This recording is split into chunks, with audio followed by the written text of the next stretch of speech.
Ya, assalamualaikum warahmatullahi wabarakatuh. Berjumpa lagi dengan saya Delvin Damri. Di sini saya akan seperti biasa menjelaskan materi mengenai pelajaran administrasi transaksi, yaitu materi administrasi yang dibutuhkan oleh perusahaan. Maka dari itu silakan di subscribe, komen, dan di like apabila yang belum, dan jangan lupa di share seperti itu. Oke, kita masuk. Di sini adalah administrasi transaksi yang dibutuhkan oleh perusahaan. Nah, sebelum kita mulai, di sini ada sebuah quotes, yaitu people don't care how much you know until they know how much you care. Jadi, orang-orang tidak peduli seberapa banyak kamu tahu, tapi orang-orang peduli seberapa banyak kamu peduli. Seperti itu. Jadi, untuk apa kalau banyak tahu tapi tidak banyak peduli terhadap sesamanya? Karena sebaik-baiknya manusia adalah manusia yang bermanfaat bagi orang banyak. Seperti itu. Oke. Kemudian kita lanjut, di sini adalah administrasi transaksi yang dibutuhkan oleh perusahaan. Nah, di sini perusahaan tentu membutuhkan pengadministrasian dalam suatu transaksi. Nah, di sini ada 3 jenis perusahaan, yaitu ada perusahaan manufaktur, perusahaan jasa, dan perusahaan dagang. Nah, apa sih perusahaan manufaktur itu? Apa sih perusahaan jasa? Apa sih perusahaan dagang? Nah, mari kita simak di selanjutnya, yaitu adalah pertama, di sini adalah perusahaan manufaktur. Perusahaan manufaktur merupakan perusahaan yang mengolah bahan baku menjadi barang jadi. Nah, ini adalah contohnya adalah Astra International atau perusahaan otomotif atau dan lain sebagainya. Jadi di sini merupakan dia ini mengolah barang bahan baku menjadi barang jadi. Seperti itu, misalnya furniture seperti itu. Dan kemudian di sini selanjutnya adalah perusahaan jasa. Perusahaan jasa adalah usaha yang kegiatannya memproduksi produk yang tidak berwujud atau jasa dengan tujuan mendapatkan laba atau keuntungan. Nah, contoh dari perusahaan jasa itu banyak. Misalnya contohnya yang ada di lingkungan kalian yang sering kalian gunakan adalah alat transportasi online. Misalnya ada Gojek, ada Grab. Kemudian apabila kalian nantinya kuliah, mungkin ada yang ngekos membutuhkan laundry. Nah, laundry merupakan salah satu perusahaan usaha jasa seperti itu. Atau misalnya kalian sering membeli belanja online, kalian memilih ekspedisi misalnya seperti JNE atau seperti JNT dan lain sebagainya, itu juga merupakan sebuah perusahaan jasa atau untuk mengantarkan barang. Nah, kemudian selanjutnya adalah perusahaan dagang. Apa sih perusahaan dagang itu? Nah, perusahaan dagang adalah perusahaan yang membeli barang untuk tujuannya menjual kembali tanpa mengubah bentuk atau sifat barang secara berarti. Contohnya di sini ada toko sembako, contoh yang kalian dapat lihat di sehari-hari. Nah, ini adalah masing-masing pengertian dari 3 usaha yang dibutuhkan oleh administrasi transaksi seperti itu. Jadi perusahaan manufaktur, perusahaan jasa, dan perusahaan dagang. Di mana perusahaan manufaktur itu adalah mengolah barang bahan baku menjadi barang jadi. Perusahaan jasa itu adalah memproduksi sesuatu produk yang tidak berwujud dengan tujuan mendapatkan laba atau keuntungan. Dan perusahaan dagang adalah perusahaan yang membeli dan menjual barang kembali tanpa mengubah bentuk sifat aslinya. Oke, kita lanjut. Nah, kemudian selanjutnya adalah prosedur pencatatan bukti transaksi. Nah, semakin berkembangnya teknologi seperti sekarang ini membuat cara transaksi antara penjual dan membeli itu semakin beragam.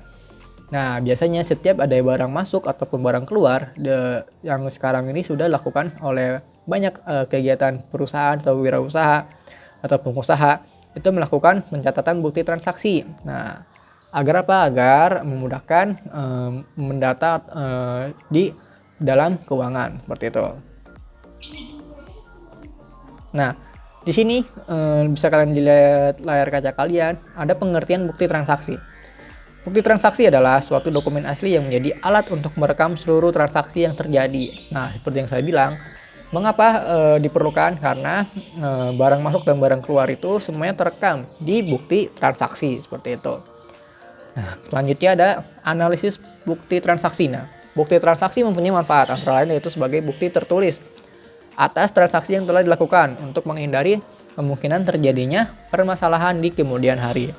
Nah, masalahnya biasanya apa? Ada misalnya kerugian atau barang yang tidak sesuai seperti itu. Kemudian di sini ada jenis bukti transaksi. Jenis bukti transaksi yang pertama ada yang namanya faktur. Apa sih faktur itu? Nah, di sini faktur itu merupakan bukti transaksi pembelian atau penjualan dengan pembayaran secara kredit seperti itu. Nah, biasanya kalian membeli barang secara kredit itu mendapatkan bukti transaksi. Bukti transaksi kertas kecil itu bernama faktur atau invoice seperti itu. Nah, kemudian ada yang namanya nota kontan. Nota kontan adalah bukti transaksi yang dilakukan untuk pembelian secara tunai. Nota kontan sebanyak 2 lembar biasanya, yaitu 1 lembar yang untuk pembeli dan 1 lagi untuk penjual. Nah, ini digunakan apabila kalian membeli barang itu secara tunai seperti itu. Kemudian selanjutnya ada jenis nota kredit.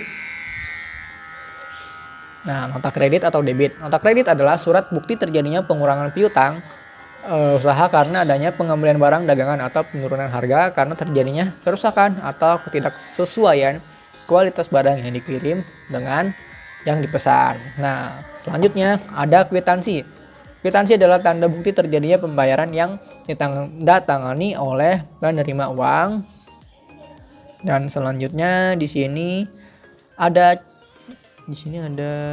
cek. Nah, cek adalah surat perintah dari pemegang rekening atau giro penyimpan dana kepada banknya supaya mengeluarkan sejumlah uang untuk diberikan kepada pembawa cek atau pihak yang namanya dicantumkan dalam cek tersebut. Misal seperti ini. Misal saya mempunyai bank atau mempunyai tabungan dan saya ingin memberikan kepada orang lain, tetapi saya tidak bisa memberikannya secara langsung. Jadi saya memberikan cek kepada orang itu dan orang kedua ini dia ke bank yang tempat saya nabung dan dia mengasih ceknya kepada pihak bank, maka dananya baru akan keluar seperti itu. Itu untuk cek. Kemudian biliet atau giro adalah surat perintah dari nasabah untuk memindah bukukan sejumlah uang dari rekening yang bersangkutan kepada pihak penerima yang disebutkan namanya atau nomor rekening pada bank yang sama. Jadi biliet atau giro ini gunanya untuk memindah bukukan, misalnya dari bank A mau pindah ke bank B. Nah, itu digunakan untuk surat perintah dari nasabah untuk memindah bukukannya, misalnya mau ke kita sendiri atau maupun ke orang lain, itu ada namanya biliet atau giro. Nah, jadi itu saja untuk bukti transaksi. Jadi kita lihat dulu, ada 6. Yang pertama ada faktur, yang kedua ada nota kontan, yang ketiga ada nota kredit atau debit, yang keempat ada kwitansi, yang kelima ada cek, yang keenam ada biliet atau giro. Nah, ini semuanya harus direkam menjadi bukti transaksi yang kuat apabila ada kesalahan. Misalnya contoh di bank itu atau misalnya di kasir itu selalu memegang bukti kwitansi atau nota ataupun lain sebagainya untuk nantinya biasanya setiap perusahaan itu akan menutup buku atau menghitung jumlah dana yang masuk dan barang yang keluar. Contoh misalnya perusahaan dagang, dia itu menggunakan misalnya pembukuan secara 6 bulan, maka selama 6 bulan itu dia berapa barang yang terjual, berapa jumlah uang yang masuk itu akan dibukukan. Ada juga bisanya yang setahun biasanya, jadi tergantung dari perusahaannya mau menggunakan yang 6 bulan atau yang setahun. Nah, ini adalah bukti-bukti transaksinya, gunanya untuk memudahkan untuk menyesuaikan apakah kita mendapatkan keuntungan atau kita mendapat kerugian seperti itu. Nah, ini adalah fungsi-fungsi dari bukti transaksi. Nah, baik perusahaan jasa, perusahaan manufaktur, perusahaan dagang, semuanya ada bukti transaksi dan alurnya beda-beda. Atau misalnya contohnya kalian beli sesuatu ke minimarket atau ke swalayan, kalian menggunakan kartu debit, maka itu menggunakan mesin alat. Nah, nanti kalian gesek kartunya, maka kalian akan dapat sebuah kertas. Nah, kertas itu ada 2 biasanya. Yang pertama buat kalian, yang satunya lagi adalah untuk si kasirnya, untuk bukti bahwa barang ini sudah terjual seperti itu dan dengan harga sekian. Jadi untuk di akhir bulan itu semuanya ke data apakah kita mendapatkan keuntungan atau kerugian bagi pihak kasir seperti itu. Dan mungkin itu saja untuk materi selanjutnya yang merasa diajar oleh saya akan menjelaskan prosedur pencatatan bukti transaksi. Nah, mungkin ini saja. Apabila ada yang ingin ditanyakan, bisa langsung tanyakan ke YouTube saya di sini dengan nama Delvin Danade ataupun ke Instagram saya menggunakan nama Delvin dan Ade juga. Jadi apabila yang belajar saya pun boleh langsung tanya ke Google Classroom. Jadi mungkin ini saja yang saya jelaskan, kurang lebihnya ya.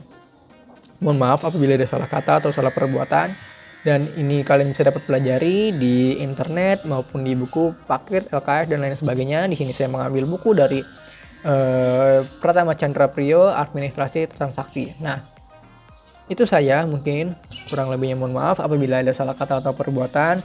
Jangan lupa di like, komen, dan di subscribe, dan di share. Semoga video ini bermanfaat. Kurang lebihnya mohon maaf. Wassalamualaikum warahmatullahi wabarakatuh.